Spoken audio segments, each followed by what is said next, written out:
Boa noite, tudo bem? Boa noite.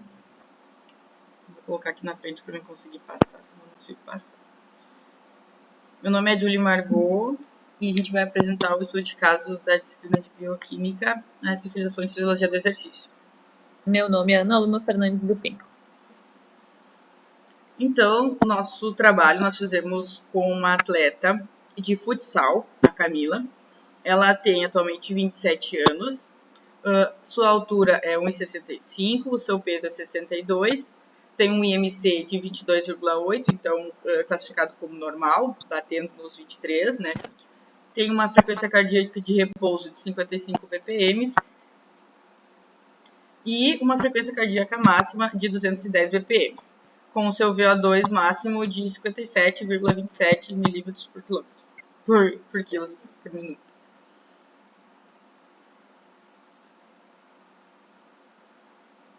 Então a Camila, ela já pratica futsal há 22 anos, praticamente a vida toda. E ela tem de patologia prévia o entorse de ambos os tornozelos, uma lesão de ligamento cruzado esquerdo e ligamento cruzado medial esquerdo e estiramento dos adutores.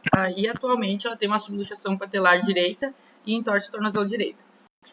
A Camila, ela trabalha numa academia na qual ela treina e ela é atleta de futsal freelancer, então ela é contratada por times do exterior. Ela jogou agora semana retrasada na Colômbia, e aí quando ela está em temporada de campeonato, essa rotina muda um pouco. Só que nós fizemos a entrevista com ela e o que ela nos passou foi a rotina do dia. Então ela está numa rotina de treinos de manutenção. Aqui, rapidamente, a gente vai falar sobre a rotina dela desse dia que a gente acompanhou. Ela acorda cedo, às 4h20. O café da manhã é às 5h40. A gente vai detalhar cada uma das refeições mais para frente. O lanche é às 9h30, antes da musculação. Aí ela faz musculação de manhã. O almoço é às 13h45. Trabalha a tarde toda e depois tem um lanche pré-futsal. Depois tem o treino de futsal no início da noite. Durante o treino de futsal tem um lanche intra-treino. E às 22h30 é o jantar. Ela adormece em torno das 23 horas. Então ela realiza treinos aeróbicos e anaeróbicos. A água, a ingestão está ok, ela ingere em torno de 3 a 3,5 litros por dia. E quando questionada, ela relatou que tem uma boa qualidade de sono. Apesar da pouca quantidade de horas, né?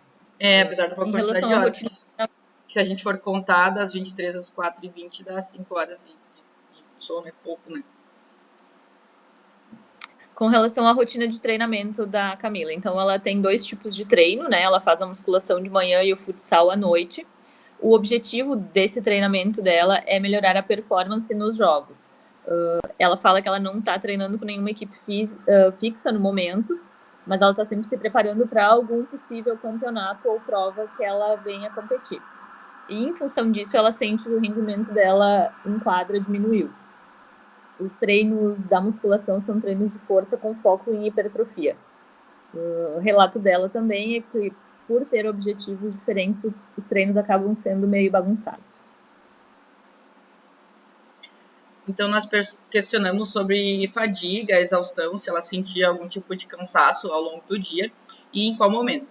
Ela disse que sim, principalmente no final do dia, que trabalhava em pé e em média de 12 horas por dia, até 14. Nós questionamos quanto aos exames laboratoriais e ela disse que estavam todos normais, ela recém fez, e tinha dado que a vitamina D foi a única alteração que teve, que estava baixa. Quando questionada sobre o estresse, ela disse que não acontece por muito tempo, que não é algo relevante, e que trabalha como professora e que em média de 9 a 14 horas por dia. Então, agora partindo para o recordatório alimentar. Nós acompanhamos ela do jantar de domingo até o jantar da segunda-feira. Nesse final do dia de domingo, ela tem uma alimentação que é um pouco diferente do resto do dia, porque ela janta um pouco mais cedo. Às 20 horas é o jantar, com 150 gramas de arroz branco cozido, 120 de feijão preto, 100 gramas de peito de frango cozido desfiado, 100 gramas de cenoura crua ralada, uma colher de azeite de oliva de aproximadamente 8 gramas e verduras à vontade. E a ceia, em torno das 8h30, uma porção de fruta. Essa noite foram 2 fatias médias de abacaxi em torno de 150 gramas. Na segunda-feira de manhã, ela acorda cedo, então, às 5h40 já é o café da manhã.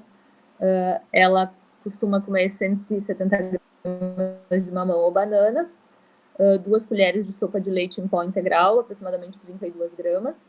E aí, às 9h30, tem o pré-treino de musculação, que são 170 ml de iogurte natural, 3 colheres de sopa de albumina, 30 gramas, uma unidade de banana prata, aproximadamente 75 gramas, uma colher de sopa de chia e uma colher de aveia em flocos, as duas de 15 gramas.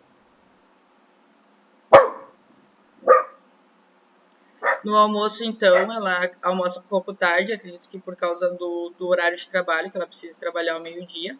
São 150 gramas de arroz branco cozido, 120 gramas de feijão preto, 100 gramas de peito de frango cozido desfiado, 100 gramas de cenoura crua e ralada, mais uma colher de azeite de oliva e verduras à vontade. Esse almoço ele é exatamente igual à janta e isso se repete todos os dias da semana. Ela tem a mesma alimentação por todos os dias. Aí ela tem às 18 pré-treino de futsal, que é um barrinha de proteína de 50 gramas, com 15 gramas de proteína, 2 fatias de pão de forma integral, de 50 gramas, e uma colher de sopa de doce de leite cremoso. Às 21 horas ela faz então um lanche intratreino, que é um sachê de carbogel, e às 22h30 ela tem o jantar, que aí se repete novamente o arroz, feijão, frango e a cenoura com a salada. Nós trouxemos uma questão dos macronutrientes, então, de cada refeição, para poder fazer a quantificação de proteínas e carboidratos, para ver se estava adequada. Então, no café da manhã, que é a primeira refeição dela, às 5h40, a gente tem um total de 32 gramas de carboidrato e 8 de proteínas. Então, é um valor um pouco baixo de proteínas em relação à quantidade de carboidratos. Apesar de que o leite que ela consome é uma proteína de valor com score super alto, né? O score 1. E depois ela faz então o pré-treino de musculação, que aí já tem um pouco mais de proteína, na verdade 4 vezes mais, né? Que são 32 gramas de proteína e 43 gramas de carboidratos, totalizando um total de 309 calorias. Aqui, antes da gente passar para o treino de musculação, tem uma questão que acredito que seja relevante. Ela consome mais proteínas no lanche pré-treino de musculação do que no café da manhã. Então, como sugestão, nós deixaríamos para ela inverter isso e colocar as proteínas no café da manhã e deixar mais carboidratos para o pré-treino antes da musculação, já que um dos objetivos dela é a hipertrofia. Então, o treino de musculação é dividido por grupo muscular. Ela faz 3 séries de 10 repetições de cada grupo. Uma é posterior e glúteo, outra é peito, tríceps e ombro, outro é quadríceps, outro costas, bíceps e ombro, e no final ela faz pliométricos de força e resistência. Nesse treino, a frequência cardíaca dela varia entre 55 e 150 batimentos por minuto. E no final desse treino, ela faz um treino de HIIT de 12 a 15 minutos na esteira, em que a frequência dela cardíaca varia de 55 a 190 batimentos por minuto. Ela falou que a maioria dos dias ela faz esse treino, mas nos dias que ela está muito cansada, ela não faz o HIIT. E o objetivo da musculação é a hipertrofia. Então, a gente trouxe a questão da regulação hormonal logo após essas refeições que ela fez, que a gente tem, então, uma sinalização da insulina devido ao aumento de glicose do sangue, que vai acabar estimulando a síntese de glicogênio e inibindo a glicogenólise e a lipólise. No momento em que ela inicia a atividade, a gente tem uma diminuição dos níveis de insulina, que vão reduzir a captação de glicólise pelos tecidos, para aumentar a disponibilidade dessa glicose para os tecidos musculares que vão iniciar a atividade. E em relação à adrenalina e à noradrenalina, elas vão estimular a glicogenólise e a lipose para aumentar a disponibilidade de glicose e ácidos graxos para os músculos que vão estar em atividade. Então, as rotas metabólicas que vão iniciar a partir do treino de musculação, elas vão partir do princípio da creatina fosfato. Depois a gente tem uma entrada da glicólise anaeróbica e aeróbica também durante o treino em alguns períodos de menor intensidade e frequência cardíaca. Quando ela sai do trabalho, então que ela estava na frequência de em torno de 55 bpm, ela fazia a glicólise anaeróbica. Aí após a entrada da glicólise anaeróbica durante o treino e após o final do treino, a gente tem a glicogenólise e a lipose. O corpo ele inicia utilizando então a creatina fosfato, que é um sistema de energia de produção de ATP eficiente, porém não tanto, porque logo ele se esgota. Então ela parte para o glicogênio muscular, que está armazenado, para produzir o ATP. E após ela usa a glicólise anaeróbica para a ressíntese de ATP. Tá. Aqui, então, explicando um pouquinho mais desse sistema fosfocreatina, que é o primeiro a ser usado quando ela começa a atividade física. Ele é um sistema de fonte de energia imediata. Ele tem uma rápida ativação, dura em torno de 10 segundos até mais ou menos 1 minuto, é o quanto ele consegue, é a capacidade dele. Mas por que isso acontece? Nas células musculares já tem fosfocreatina, então é de fácil acesso para essa produção de ATP. Essa fosfocreatina doa um fosfato para o ADP e isso transforma rapidamente em ATP. É uma reação rápida e veloz, só que ela acaba rapidamente, ela tem uma capacidade limitada dessa síntese de ATP. Então, em seguida, vai ser necessário outro sistema para síntese de ATP, que aí vai entrar a glicólise. E aí a glicólise, pode passar? Pode ser aeróbica e anaeróbica. Primeiramente, a glicólise anaeróbica, a quebra da glicose vai ser transformada em piruvato. Aí um desses piruvatos ele pode se transformar em ácido lático, fora da membrana da matriz mitocondrial. Vai ser feito no citoplasma, ou então, quando entrar na matriz mitocondrial, vai se oxidar e se transformar em acetil-CoA. Esse acetil-CoA vai começar a formar o acetil-CoA. Isso, o acetil-CoA vai entrar no ciclo de Krebs, e aí isso vai oxidar e começar a cadeia respiratória, para maior produção ainda de ATP. Quando esse sistema entra na matriz mitocondrial, ele é uma forma mais eficiente de produção de ATP.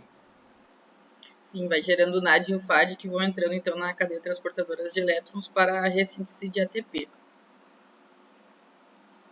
Tá. Aqui nesse gráfico mostra o metabolismo durante um exercício intenso. Então, a primeira forma de ATP, de síntese de ATP é a sistema fosfocreatina, que vai ser nos primeiros segundos, no primeiro minuto, que é o verdinho mais claro ali de cima. Em seguida, isso vai quando termina a forma de síntese de ATP, começa a glicólise. A glicólise vai ser quebrada a glicose, que pode ser aeróbica e anaeróbica, e o terceiro momento, quando o exercício já está a mais longo prazo, começa a fosforilação oxidativa, que é o verde mais escuro ali. Então, durante o treinamento, como a gente falou, ele pode ter a duração de vários minutos ou horas, e o metabolismo oxidativo de carboidratos e gorduras vai fornecer quase todo o ATP para a contração muscular do músculo esquelético. A oxidação de carboidratos, particularmente do glicogênio muscular, ela domina mais a intensidade de exercício alta, enquanto que a de gordura é mais importante nas intensidades mais baixas. A oxidação do glicogênio muscular, então, e dos ácidos graxos derivados dos lipídios intramusculares, ela é maior nos estágios iniciais do exercício e diminui à medida que a duração é estendida, coincidindo então com o aumento progressivo da captação muscular de glicose dos ácidos graxos. Tem a questão do glicogênio hepático também, que ele vai ficar disponibilizado quando o glicogênio muscular estiver diminuído. No almoço, então, a gente tem a refeição de maior aporte calórico que ela tem, que é um total de 551 calorias, totalizando 58 gramas de carboidrato e 40 gramas de proteína. Aí ela volta para o trabalho, então, e faz o pré-treino de futsal às 18 horas, que ela ingere bastante carboidrato, uma porção muito maior, em relação às proteínas, que são 60 gramas para 20.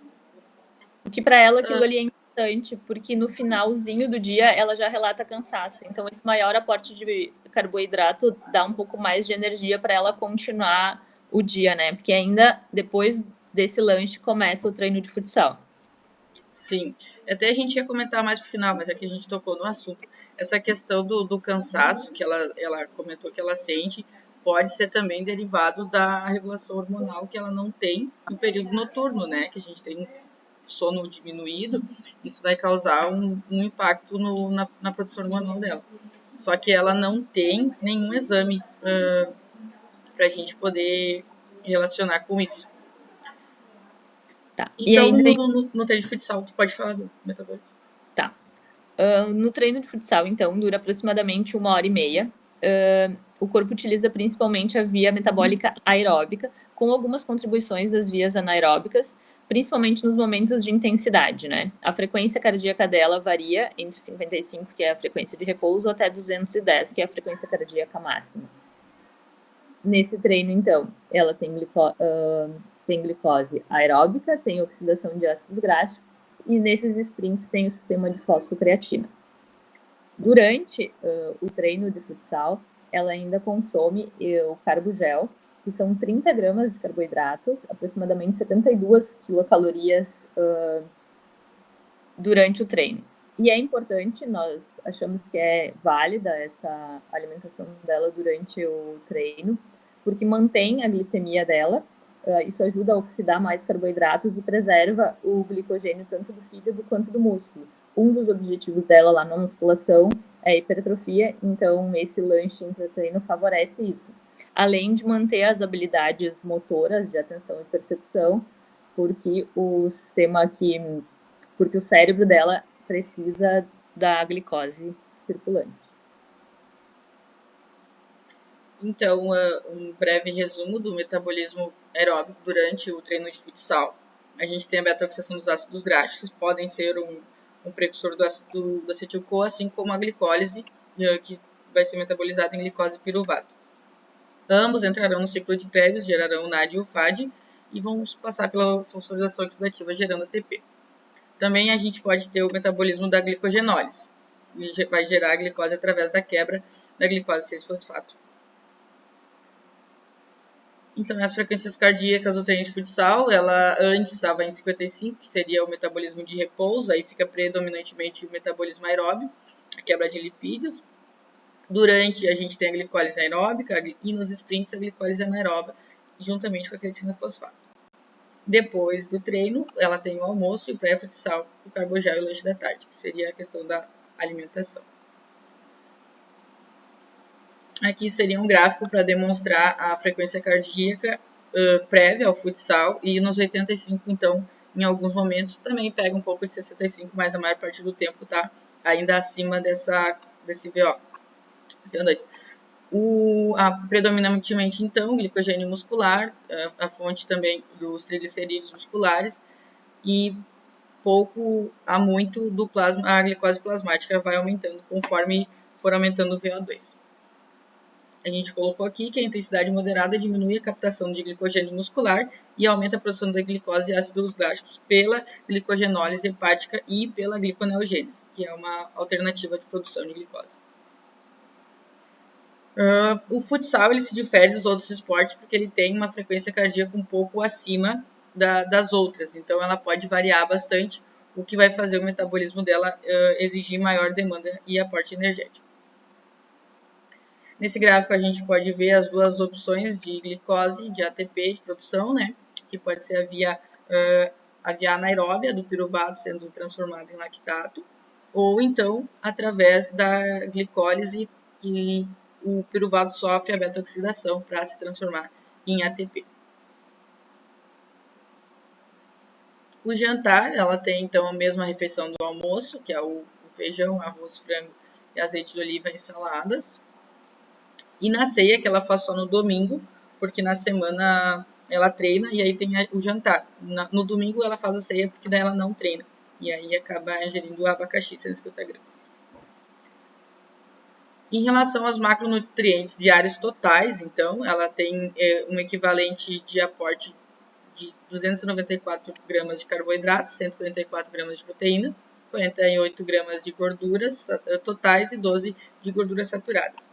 Em relação às proteínas, a recomendação de pós-treino, de ingesta de proteína, ela é em torno de 0,4 gramas. Porém, para atletas, essa exigência pode chegar a 1,2 a 2 gramas por dia. A nossa atleta pós-treino, ela tem 40 gramas de proteína. A recomendação seria entre 74 e 124 gramas de ingestão total. Ela tem 142 também, então está dentro do recomendado pelo Colégio Americano de Medicina do Esporte. A gente acha relevante ressaltar também que, como ela é atleta, joga futsal há 22 anos, a gente pode ter uma adaptação, né, das vias metabólicas e em relação ao fornecimento de energia, que ela pode ter uma contração regulada positivamente pelo protocolo de treinamento, que vai gerar baixo glicogênio, ele não vai limitar, então, a taxa de desempenho dela, por uma questão de